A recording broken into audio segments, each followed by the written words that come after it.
किसान भाइयों नमस्कार। मैं पुनीत सिसोदिया। किसान भाइयों आज की इस वीडियो में हम बात करने वाले हैं जिंक सल्फेट फर्टिलाइजर के बारे में, खाद के बारे में। देखिए ये जो खाद है बहुत ही जरूरी है एक अच्छा उत्पादन लेने के लिए, क्योंकि जो भारत की अधिकतर मृदाएं हैं उनमें जिंक डिफिशियंट है, यानी कि जिंक तत्व की कमी है, जिसकी वजह से हमें फसलों के अंदर अच्छा उत्पादन नहीं मिल पाता है, फसलों की जो ग्रोथ है वो अच्छी नहीं हो पाती है। तो देखिए जिंक सल्फेट खाद के अंदर और कौन कौन से पोषक तत्व होते हैं वो जानेंगे, इसके क्या क्या बेनिफिट होते हैं हमारी फसलों के अंदर वो जानेंगे, इसकी डोज क्या है, यदि आप बेसल डोज के तौर पे यूज कर रहे हैं तो बेसल डोज में कितनी मात्रा देनी है, और यदि आप फोलियर स्प्रे में यूज कर रहे हैं तो फोलियर स्प्रे में कितनी मात्रा देनी है और कब इसका सही समय है। देखिए यदि आप स्प्रे में यूज करते हैं तो उसका एक पर्टिकुलर टाइम होता है, यदि आप उस टाइम पीरियड में स्प्रे करते हैं तो अच्छे रिजल्ट आपको मिलेंगे, अदरवाइज अच्छे रिजल्ट नहीं मिलते हैं। यदि आप बाद में उस टाइम पीरियड निकलने के बाद स्प्रे करते हैं तो फिर उतना अच्छा रिजल्ट नहीं मिलता है। तो सही समय क्या है, मतलब फसल की सही स्टेज क्या है स्प्रे करने के लिए, और कब स्प्रे करें ये भी, स्प्रे का टाइमिंग सही क्या है वो भी जानेंगे, इसकी कीमत क्या है वो भी जानेंगे। तो इसके बारे में कंप्लीट इंफॉर्मेशन लेंगे। वीडियो अच्छा लगे लाइक कीजिएगा, अच्छा ना लगे तो आप इसे डिसलाइक भी कर सकते हैं। तो चलिए जानते हैं। देखिए जिंक सल्फेट जो खाद आती है इसके अंदर यदि हम पोषक तत्वों की बात करें तो इसके अंदर हमें दो पोषक तत्व देखने को मिल जाते हैं। पहला होता है इसके अंदर जिंक, जो हमें लगभग 33% के आसपास देखने को मिल जाता है।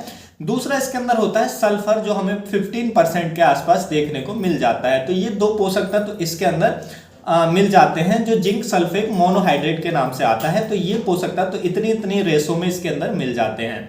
देखिए यदि हम इसके बेनिफिट की बात करें तो जैसा मैंने बताया कि जो भारत की अधिकतर मृदाएं हैं, अधिकतर भूमि है जो खेती करने योग्य भूमि है, उनमें जिंक तत्व की कमी देखी जाती है, जिसकी वजह से जो फसलों का जो ग्रोथ है वो अच्छी नहीं होती है। तो इसलिए आप जो भारतीय मृदाएं हैं उनके लिए बेहद ही जरूरी हो जाता है, या आपका जो पीएच है मिट्टी का वो हाई है, यानी कि मिट्टी जो है आपकी वो एल्कलाइन है, तो उस कंडीशन में भी जो जिंक की डिफिशियंसी हो जाती है हमारे प्लांट के लिए, तो उसके लिए भी बहुत जरूरी होता है जिंक तत्व। तो हमारी भूमियों के लिए बहुत जरूरी है ये जो फर्टिलाइजर है।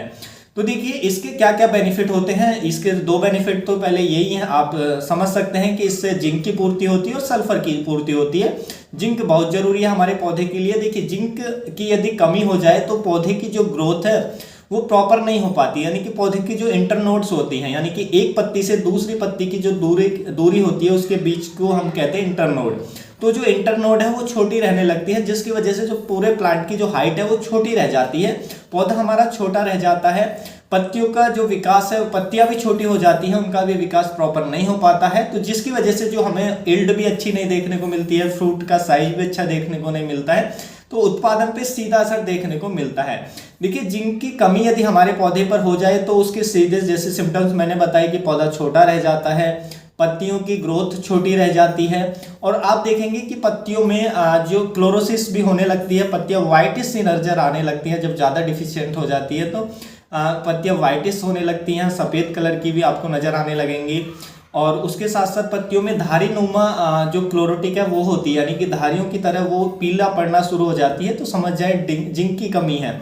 तो जिंक की पूर्ति यदि आप करते हैं तो फसलों की जो ग्रोथ है अच्छी होती है, फसलें जो है हमें ग्रीनिश देखने को मिलती है, जिंक की पूर्ति होती है तो यानी कि हरी भरी देखने को मिलती है। और देखिए इसके क्योंकि सल्फर भी है इसके साथ, तो जिंक क्या करता है, जो सल्फर की उपलब्धता है उसको भी बढ़ा देता है, यानी कि सल्फर की जो उपयोगिता है प्लांट के अंदर उसको बढ़ा देता है। जिंक साथ होने के जिंक सल्फर के साथ है इसमें, इसलिए तो यदि हम जिंक को सल्फर के साथ देते हैं जो इसमें है तो वो फायदेमंद होता है सल्फर के लिए, कि जो सल्फर की उपयोगिता है वो प्लांट के अंदर बढ़ जाती है। उसके साथ साथ इसमें सल्फर भी है। सल्फर आप जानते हैं बेहद ही जरूरी पोषक तत्व है। सल्फर हमारे पौधों के अंदर क्लोरोफिल को बढ़ाता है, फसलों को हरी भरी रखता है। एक जरूरी पोषक तत्व सल्फर है ही अपने आप में, उसके बिना जो हम एक अच्छा उत्पादन नहीं ले सकते हैं।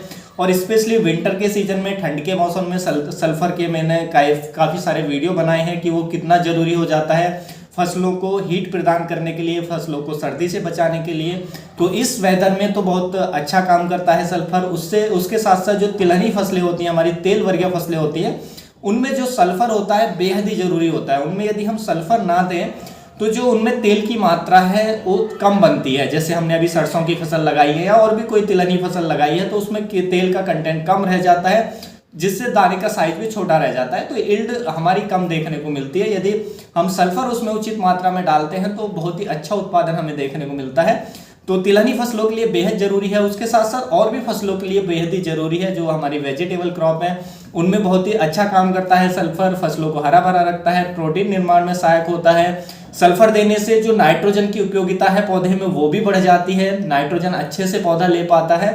तो ओवरऑल जो हमें प्रोडक्शन है वो काफी अच्छा देखने को मिलता है। यदि आप जिंक सल्फेट को यूज करते हैं अपने खेतों के अंदर तो फसलों की जो हाइट है वो अच्छी होगी और उनकी जो हरापन है फसलों के अंदर, यानी कि क्लोरोफिल की जो मात्रा है फसलों के अंदर वो अच्छी बनेगी, जिससे फसल हरी भरी और उसकी ग्रोथ अच्छी देखने को मिलेगी। और जो हमारा प्रोडक्शन है वो भी इम्प्रूव होगा, यानी कि उसकी जो क्वालिटी और क्वांटिटी दोनों में आपको इम्प्रूवमेंट देखने को मिलेगा। यानी कि दोनों जो है आपको अच्छा देखने को मिलेगा। यानी कि जो भी आप प्रोड्यूस उगा रहे हैं, जो भी वेजिटेबल उगा रहे हैं, तो उसका उत्पादन भी अच्छा होगा, ज़्यादा देखने को मिलेगा और उसकी क्वालिटी जो है वो भी अच्छी होगी। तो बहुत ही अच्छा रहता है सल्फर का उपयोग। तो ये जिंक और सल्फर दोनों साथ होने से बहुत ही अच्छा रिजल्ट हमें देखने को मिलता है अपनी फसलों के अंदर। तो आप इसको उपयोग करके बहुत ही अच्छा रिजल्ट अपनी फसलों से ले सकते हैं। किसी भी क्रॉप में आप इसका उपयोग कर सकते हैं। कोई भी वेजिटेबल क्रॉप आपने लगाई है तो उसमें आप उपयोग कर सकते हैं, सीरियल क्रॉप आपने लगाई है उसमें उपयोग कर सकते हैं, या आप फलों वाले पौधे लगाते हैं, बागवानी करते हैं तो उसमें भी उपयोग कर सकते हैं। बहुत ही अच्छे रिजल्ट हमें देखने को मिलते हैं।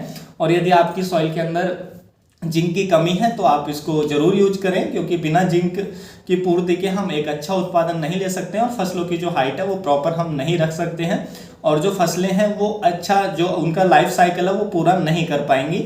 इनमें से जो, क्योंकि जिंक एक 17 आवश्यक पोषक तत्वों में से एक है, तो उसकी कमी होने पर जो हमारी फसल का लाइफ साइकिल है वो कम रह जाता है और उत्पादन हमें बहुत गिरावट देखने को मिलती है। तो ये फायदे होते हैं जब हम जिंक सल्फेट का उपयोग करते हैं, तो बेहद ही जरूरी है।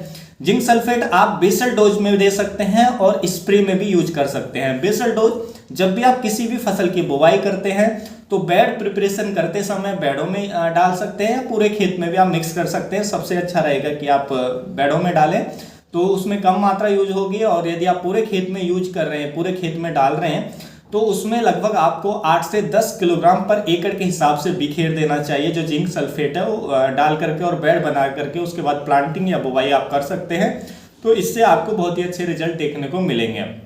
और मान लीजिए आपको स्प्रे में यूज करना है, तो देखिए स्प्रे में यूज करने का जो सबसे बेस्ट टाइम होता है वो होता है जब हमारी फसल लगाने के बाद लगभग 35 डेज की हो जाती है। तो जब भी हमने फसल की सोइंग की या प्लांटिंग की उसके बाद 35 डेज के बाद, यदि आपने प्लांटिंग की है तो सही 35 डेज के बाद आपको स्प्रे ले लेना चाहिए एक, और उसके 7 दिन बाद फिर दूसरा स्प्रे लेना चाहिए। तो 2 स्प्रे पर्याप्त रहते हैं। और यदि आपने बुवाई की यानी कि डायरेक्ट सोइंग की है, बीज की बिजाई की है, तो आप 35 से लेकर के और 45 डेज के बीच कभी भी ले सकते हैं। ये बहुत ही उत्तम समय है, इस समय आपको स्प्रे कर देना चाहिए। तो इस समय यदि आप उपयोग करते हैं, क्योंकि ये फसल की वेजिटेटिव ग्रोथ होती है, तो इसी समय जो फसल है उसको सबसे ज़्यादा जो पोषक तत्व है वो जरूरत होती है। तो इस स्टेज में उपयोग करते हैं तो आपको बहुत अच्छे रिजल्ट देखने को मिलेंगे। और फिर दूसरा जो मैंने आपको स्प्रे बताया वो आप 7 से 10 दिन का अंतर रखते हुए दूसरा स्प्रे रिपीट कर देंगे। तो 2 स्प्रे पर्याप्त रहते हैं। 2 स्प्रे में आपको जो फसल है काफ़ी अच्छी देखने को मिलेगी। स्प्रे में जो आपको डोज रखनी है वो रखनी है 4 से 5 ग्राम पर लीटर पानी में मिलाकर आपको स्प्रे करना है। यदि हम इसकी कीमत की बात करें तो देखिए इसकी जो कीमत है वो हमें लगभग 5 किलोग्राम, यदि हम पैकिंग की बात करें तो 5 किलोग्राम की जो कीमत है वो लगभग हमें 500 से 550 रुपये की रेंज में मिल जाती है। तो ये इसका प्राइस है। तो उम्मीद है किसान भाइयों जो आज की जानकारी आपको अच्छी लगी होगी। जानकारी अच्छी लगी तो वीडियो को लाइक कीजिएगा, ज़्यादा से ज़्यादा फार्मर के साथ इसे शेयर कीजिएगा, ताकि हम उन ज़्यादा से ज़्यादा जो हमारे किसान भाई हैं उन तक अपनी बात पहुंचा सके। तो उसमें आप हमारी हेल्प जरूर करें। इसको ज़्यादा से ज़्यादा व्हाट्सएप पे शेयर करें, केवल उनके बीच जिनको इसकी ज़रूरत है, जो वेजिटेबल की खेती करते हैं। तो जो इस जानकारी के जो मैं आपको जानकारी दे रहा हूँ उनके लिए, जिनके लिए फ़ायदेमंद हो सकती है, आपको लगता है आपके कॉन्टैक्ट में वो हैं व्हाट्सएप कॉन्टैक्ट में, तो उनके साथ ज़रूर शेयर करें, ताकि हम ज़्यादा से ज़्यादा लोगों तक, किसान भाइयों तक जुड़ सकें और अपनी बात रख सकें। तो किसान भाइयों फिर मिलूंगा मैं आपको एक और नई वीडियो में नई जानकारी के साथ। आप अपना बहुत बहुत ख्याल रखिएगा। धन्यवाद।